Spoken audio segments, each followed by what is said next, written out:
Alright, what's up, folks? Somebody mentioned the topic of intuition and being relentless towards obstacles in life. Now, I don't know if this was meant to be two separate things, but I'll try to find a way to make it related. But at the very least, I'll speak on them both. First of all, I'm just a highly intuitive person anyway, and I think it just comes from spending a lot of time alone and just never getting out of having that childlike mentality, just having a great imagination. I remember being a child and I would spend a lot of time playing with toys and wrestling figures and all that, and just try to create my own narrative. Fast forward to 2012 or 13 when I really started tapping into my spirituality and spending a lot of time in meditation.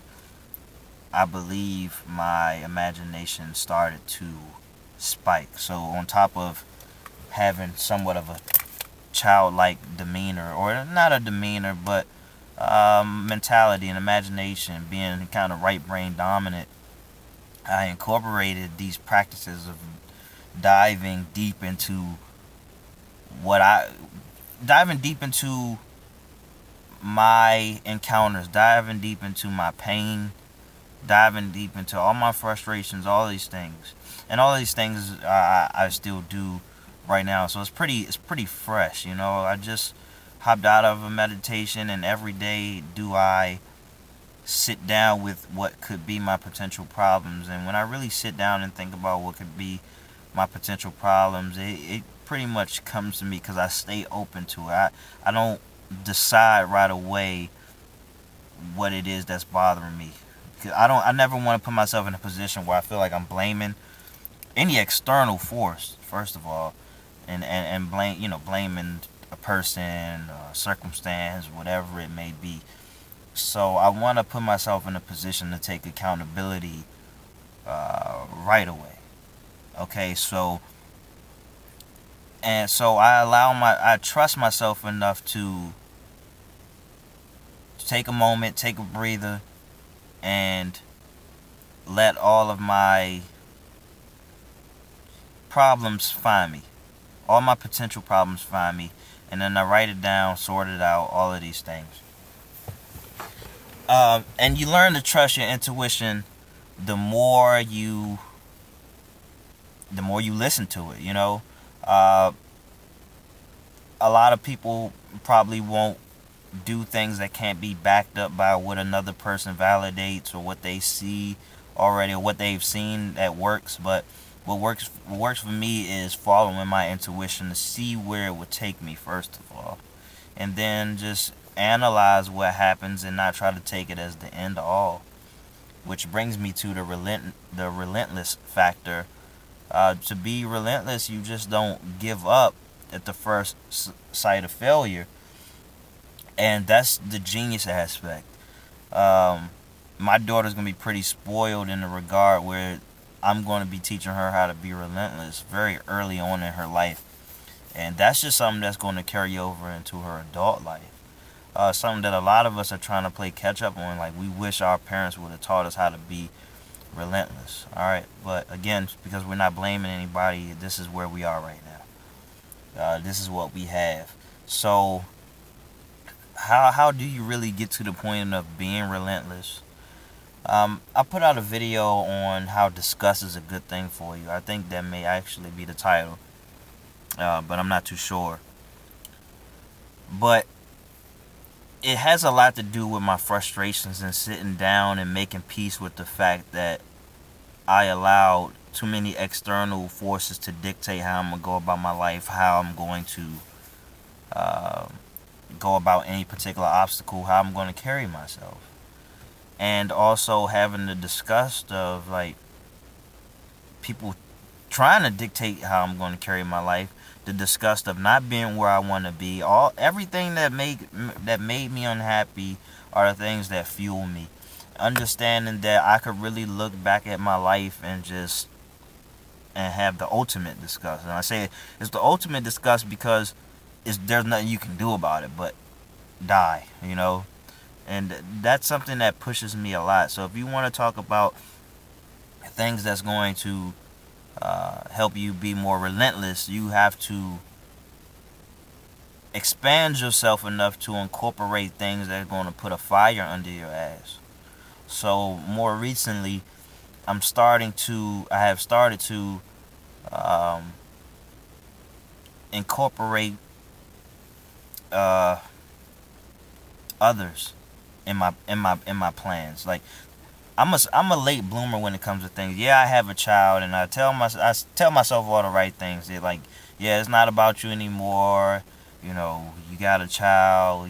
People depend on you and things like that. But I've slowly started to catch on to that it's not really about me anymore, and that could be to my benefit. All right, that won't be to everybody's benefit starting off, but I'm just not fueled by what I can do for myself because it doesn't really take much to satisfy me.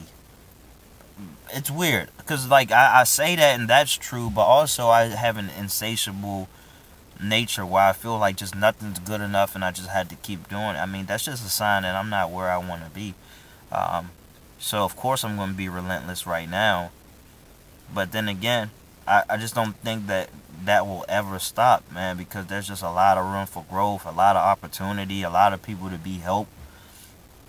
And I spend so much time inside my head that the things that I think, the things that I come up with, my philosophies, it just seems like a no-brainer. It seems like that should be the norm. And then you get around to talking to other people, and then you just realize how many roadblocks they just put in their own way. And then with that understanding, I say, well, damn, I cannot let up right now. I have something that needs to be mass produced, for lack of a better term, right now. But yeah, this relentless nature has to spread. Now, I can't sit down here and talk about all the reasons why people don't have that dog in them. They don't have that fight in them. I can only speak on how I got here and what got in the way of me being relentless. You know, the reason why I do all of these challenging things, the reason why I force myself to work out and read and take cold showers and play chess and write in my journal, is just to simply go against the grain while still being productive, of course, because that's the goal. In fact, with the intentions of being productive and understanding the common man. I have great aspirations to separate myself as far as I can from the average man. If the average man is happy with what he's doing, then I'm fine with that. All right. The reality of it is the average man isn't happy. The average man thinks he has to be average. You know, whether if he was average his whole life as far as school goes, and I let you in on a little something, I was below average. Or they just think that that's what you have to do. You have to settle to be a part of the society, and perhaps you do, but this might shock you, but you don't really have to be a part of this society. You can brush shoulders with people who are a part of it, but man, you could do your own thing, be in your own world, which brings me back to the intuition aspect and being childlike. Rather, is that ever since I was a child, I was just kind of in my own world, and a great deal of my struggle was trying to incorporate the world around me, trying to be a part of it. To this very day, and I'm 28 years old, you know, you getting real close to 30, like, I still struggle with the world around me. I wish I didn't have to think about, deal with it too much, but it's a part of it, and I maneuver through, and because it's just a lot of standards that the society has that I don't really want to be a part of. But it's good to be kind of tapped into what is the standard, because like mediocrity is the standard, man. Like there's no strive for excellence. Uh, uh, Stipulations. There's no quota of excellence in the society. It's like get a passing grade. That's that type of thing. If you get a D, you're in. Type thing. Like, good enough is good enough, but not for me. All right, good enough is not good enough.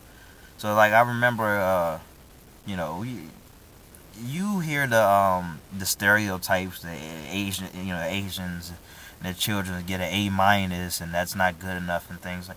I kind of feel that way now, because it's like, as a parent, if my daughter came home with all C's or whatever it is, that just tells me that she's not paying attention. Now, I don't really care too much about public school, but I do care about focus. Because a lot of us, we just don't have it now. We have the attention span that's worse than goldfish. Um, and something I'm trying to work on, especially because I can be very spacey, very airheaded, and easily distracted. But that's the problem of this society, which brings me back to the point that I'm not happy with it. I'm not satisfied with good enough. Okay, good enough doesn't get you too far these days. All right, good enough in the 70s or so. You have one goddamn job working in a factory. You could take care of your whole family. You could take care of your kids. You could take your wife wouldn't have to work, and all good. But that's not the case anymore. The case now is you have to work 10 times as hard. I mean, it would seem, and I mean that's just like a common thing among black people. We tell ourselves we have to work 10 times as hard, but still, a lot of us, we fall into the trap of taking in the earth's poisons, the things that keep us mediocre. All right, so we can't even settle. We can't even maximize our potential because we are taking in too much of the. Sorry, give me a second. My mom's in the goddamn driveway. I mean, my mom's trying to get in the driveway, so I need to move. But we can't even We can't even fully maximize our potential because we're too distracted by things. Let me turn this. Yeah, so just distracted by so much, and we're getting away from our warrior spirit, whatever that may be. And it's not enough for me. It's not enough for me to have a good time, throw away my consciousness and sit around and gossip and all that. Like, and I'm not going to judge or blame anybody who does. I mean, at the end of the day, man, that's your life. But like I mentioned at the beginning, like I don't want you to be blindsided by all of this regret, And you may be dealing with some regret right now, but instead of facing it, you find ways to dance around it, go under it, hop up, whatever it means to avoid the pain, and that's stunning your growth. Okay? So that right there, that's enough to fuel my relentless nature, is where I just like, there's always a fire under my ass, and I made a silent vow that I just wouldn't avoid anything. I was going to face it head on, which is always going to be a challenge for me, but that's where I see the growth. All right, that's where all the growth opportunities are.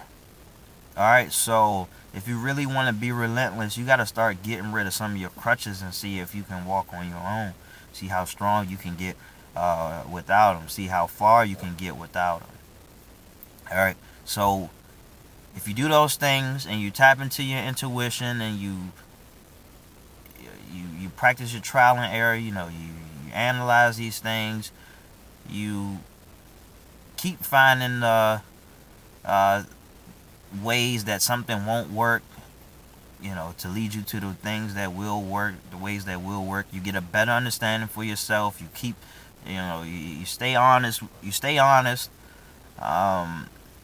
You don't have to fake like you're something you're not, even though mentally you can trick yourself into thinking, thinking yourself as a highly respectable person and treating yourself as a highly respectable person, you can start to mold yourself after highly respected people, which is nothing wrong with that. And then, you start to understand your importance in your society and your community. In any social gathering, you see yourself as worthy and understand that you belong. And all of these things will keep fueling you. And that's how you be more relentless. Also, don't go looking to celebrate just yet. Alright? Because, this life is full of work. So once you get something done, take a breather, but ask yourself what's next. Also, read the book, Relentless by Tim Grover. Made a video on that, actually. So, yeah, check that out. And, best wishes, folks. If you got any questions, hit me up. I know I'd be rambling, be all over the place, but whatever, it's me. You miss me when I'm gone, alright?